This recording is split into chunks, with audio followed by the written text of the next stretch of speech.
कश्चित् कान्ता विरह गुरुणा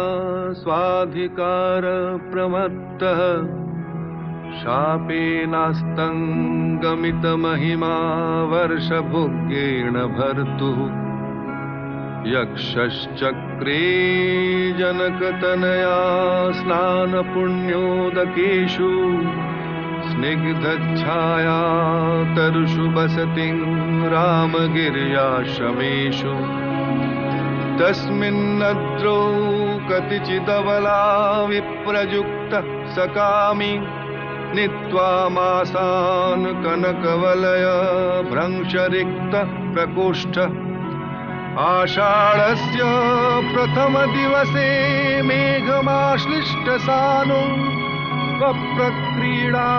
परिणत गज प्रेक्षणीयं ददर्श।